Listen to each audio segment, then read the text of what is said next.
So good morning and welcome to day 3, I think, of Connected World IBC here in Hall 14. We are delighted this morning to have with us Matt Allard, who is VP of Marketing Operations for Grass Valley. Thank you for joining us. Thank you. It's been pretty extensive in terms of what's been happening here at the show. How has Grass Valley presented itself? What are you here to talk about this year, particularly from the connected content, connected experience perspective? Right. Well, of course, we very much are on the upstream side of things in terms of content creation because we do a wide product portfolio, everything even from cameras. But in terms of connectivity side, we're more and more concerned with enabling the customers to find easy ways to be able to do that. Because the challenge for so many customers, broadcasters and content providers around the world is, how do I cost effectively manage and deliver content across multiple platforms? Yeah. It's not just about my television channel Yeah. necessarily anymore, and that's certainly traditionally where Grass Valley has come from. But we're trying to work with that customer base to be able to deliver packaged content that goes to that web channel or goes to that mobile channel or whatever it is that the customer is trying to do. Absolutely. So in terms of the challenges that content owners and publishers are facing, how has Grass Valley, particularly in the last 6 months, been looking at what you've evolved from what we would have seen from you at NAB? Well, we're here talking about television, right? And so if you look at advertising revenue, because that's a big factor in all of this, right? And in today around the world, television ad revenue still far outstrips the ad revenue that's coming in from a mobile channel or a web channel. That's not to say that that won't change. Absolutely. Right? Absolutely. And so the challenge and the opportunity for us together is to help the customer migrate through that change. But based on what we just said, that means that if I have to have a full web channel presence or a full mobile channel presence, I'm not necessarily going to see a big return on that investment immediately, right? Yeah. So what we really try to concentrate is how do we produce solutions to make it efficient to start being able to do that multi-platform publishing. Because really in sort of any sort of business context you want to say, if I'm faced with, as a content provider, that I've got to have 3 sets of tools and 3 sets of staff with those tools, the return on investment just doesn't really make much sense for most of the customer base out there, Absolutely. right? And most of the KPIs that customers are looking for in that business sense is an ROI that is quicker, obviously, than sometimes the technology itself is being deployed. So where do you start with that when you're dealing with legacy systems, which Grass Valley have been delivering and producing for many, many years very successfully, but then come into the point where you're able to transform and digitize that experience that works for multiple platform delivery? Well, so obviously, you look at a company like Grass Valley and you think, oh, been here 50 plus years and big hardware legacy, and how does that play into what we're talking about today? Well, it's interesting because like any technology company, we have engineering resources. The product group and the product offering that we have that has the most number of engineering resources in our company is a software product, not a hardware product. And it's Stratus, JV Stratus, which ties directly into this conversation. Because what we've done is we took a platform that allows you to acquire content, aggregate content, manage content, package content, and certainly for the television channel, but adding more and more feature sets within that framework that allows you to package at the same time with the same people that content for other channels. So now I have one staff, one set of tools, and multiple platform distribution.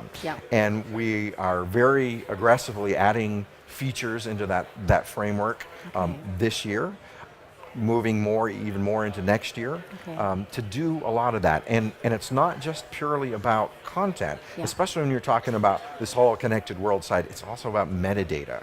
Because different customers are going to want different things to happen downstream Yeah. for the Yeah. end user experience. Yeah. Well, that only becomes practical if we put into our tools ways of Yeah. putting in that relevant metadata and preserving it Yeah. when it goes downstream. Yeah.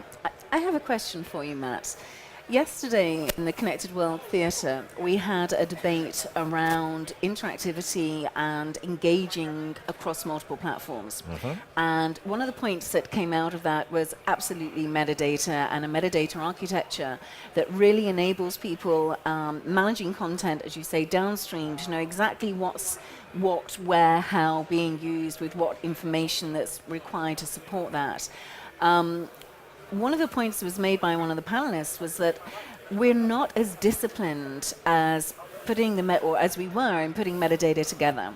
Would you, and that's from a content publishing, content producer side, because things are happening so fast and technology delivers things so quickly, which is a good thing on one hand. But in terms of then really utilizing the ROI for multiple platforms, unless that is done right at the beginning and as an integral part of that process, Correct. I'm not sure that we do that as well and as disciplined from a content owner, content publishing perspective as we used to. Would you agree with that? Well, I'm not sure about the used to and now part of it, to be honest with you. But I can tell you from a technology point of view what has been kind of the mitigating factor. I completely agree with you, your comment about the upfront aspect.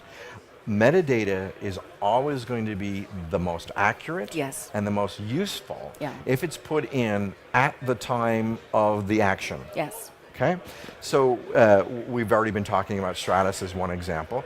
Within those tools, we have logging tools. Yeah.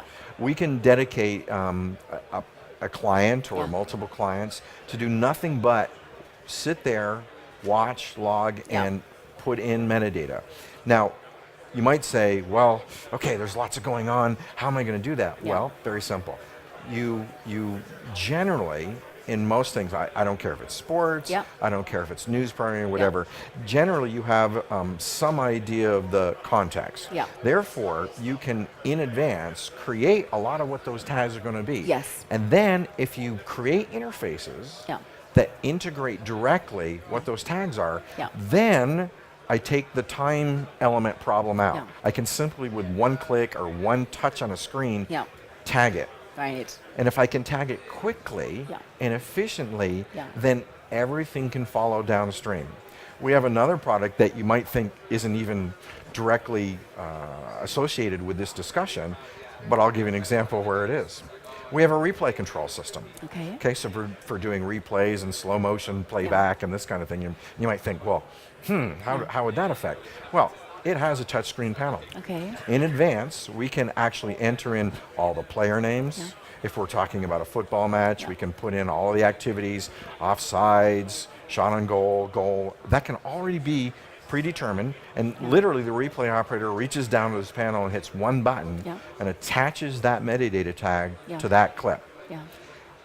The example of in a connected world where that plays, the customer who owns the rights in one example Yeah. to all of this race footage carries that metadata through Yeah. the entire channel. He now can put it out to his web channel, and at the end of the season, the end of the race season, when he goes back to create specialized DVD for the user Yeah. experience, he's got all that metadata to edit from. Absolutely. Absolutely. So even in something that you might think is as not relevant as a replay system, if you make it easy Absolutely, and fast to put that metadata in, Yeah. then we can create the discipline Yeah. that Yeah.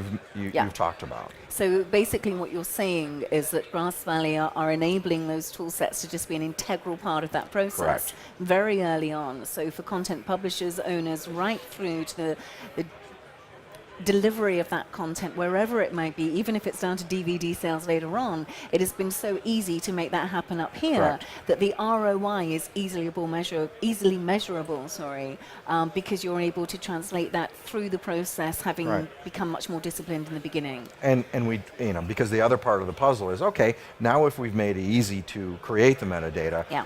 I need to keep it. Yeah. Or it becomes, the business proposition went out the window, right? Yeah. So we simply create everything acting as XML data packets Yeah. that travel along with the content. Yeah. Because it is standard XML, even if you need to change the formulation, it's very easy to write a script and change that. Yeah. So we try to really have open standards for this kinds of things. So Yeah. there's no special gateways, there's Yeah. nothing special. It's totally interoperable.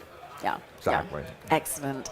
Matt, it has been a pleasure talking to you. Thank you for such insight. I think it's refreshing to hear, yes, you are a fantastic, huge legacy company that has, its heart has come from an engineering perspective, but is really focused on enabling that monetization and efficiency within the content value chain, be that in a connected world environment or for broadcasters more generally. So thank you for your insight and advice today. And I think there's many people here in the connected world that would be delighted to talk to you further about how, again, they can use those solutions to go back to some of the craft and discipline that maybe some of the young uns don't quite get right now. So, pleasure. Thank you very much. Thank you for the opportunity.